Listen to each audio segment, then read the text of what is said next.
For me as a young person growing up, I had aspirations, I had goals, and those goals in particular started for me in New Zealand, watching TV and watching these rugby league players play on TV. I looked up to them. They were my idols, and I said to myself, that's what I wanted to do. Into this game. Well, they come with 18. Here is Meredith.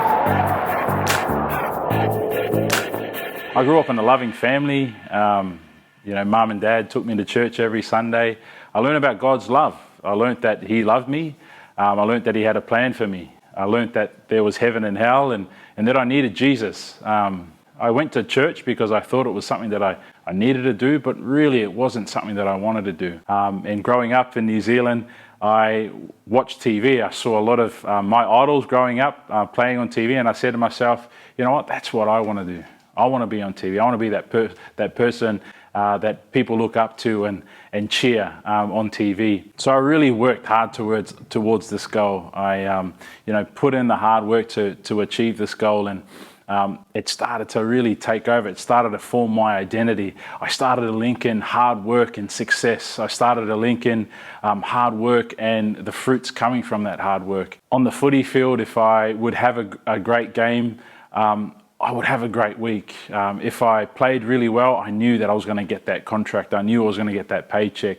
If I played really well and things were going well on the footy field, I knew that the praise would start coming. If I wasn't successful on the footy field, if I wasn't doing well, the opposite would happen. My confidence in myself will be low. The praise from the community that I yearned for wasn't coming through, and other people's opinions of me were starting to dictate who I was. When the money started to come in, it never was enough. It never satisfied. When the contracts came, each year, it just never satisfied me. And so that became a bit of a pattern for me. That principle on the footy field also jumped into my life in allowing materialism to dictate who I was, allowing other people's opinions to help drive me as a person.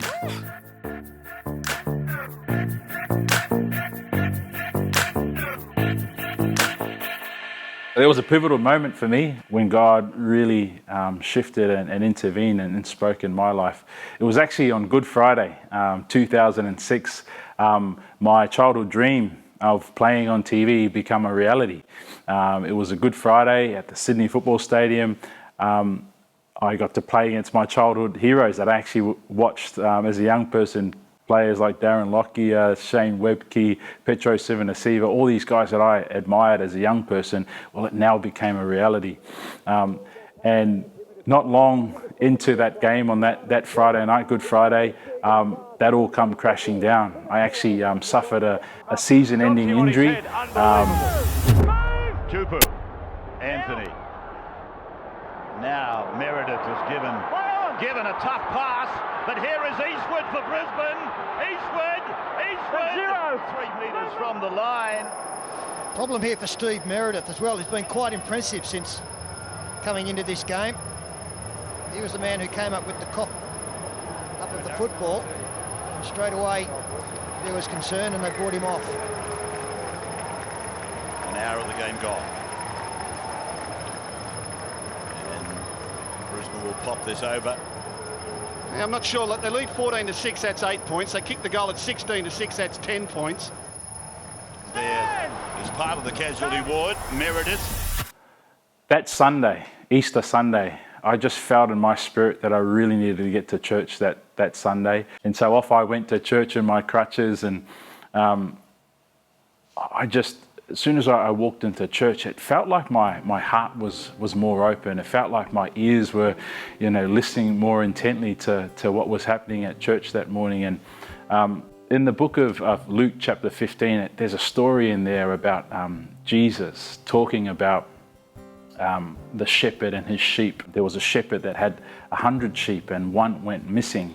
And that shepherd left the 99 to go to look for that one. And for me, I really felt in my heart that was speaking to me. I was that lost sheep. All these years of chasing things that were were only temporary. All these things that I was chasing, the success in fame, the success in chasing other people's opinions, all of these things were dust. All of these things were like chaff that will easily be blown away. But I knew that there was something out there that only Jesus could fill. And for me, that Sunday, that Easter Sunday, was me realizing and really appreciating that Jesus loves me. As a wounded sheep in church on that Sunday with crutches, it felt like I was the one that Jesus put on his back and said, you know what, come home. This is what you've been searching for. There's many things that you've been chasing, but only God's love is the one that satisfies. 2, 3, 4.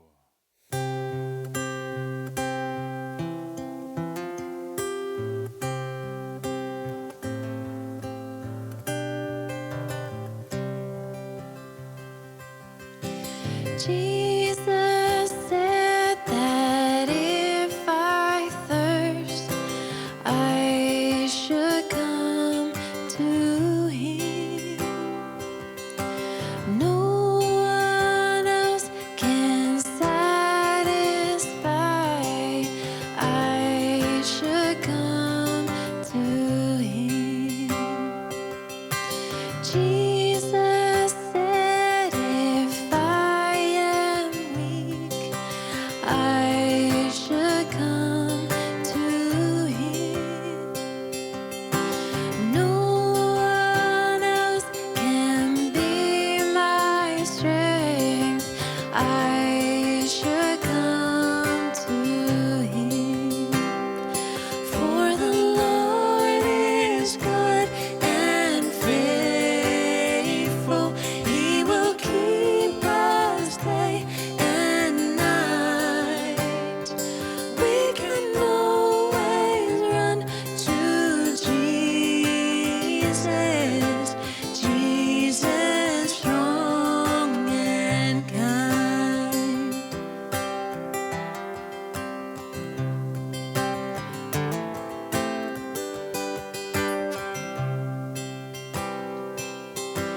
Jesus said that if I fear, I should come to him. No one else can be my shield. I should come to him.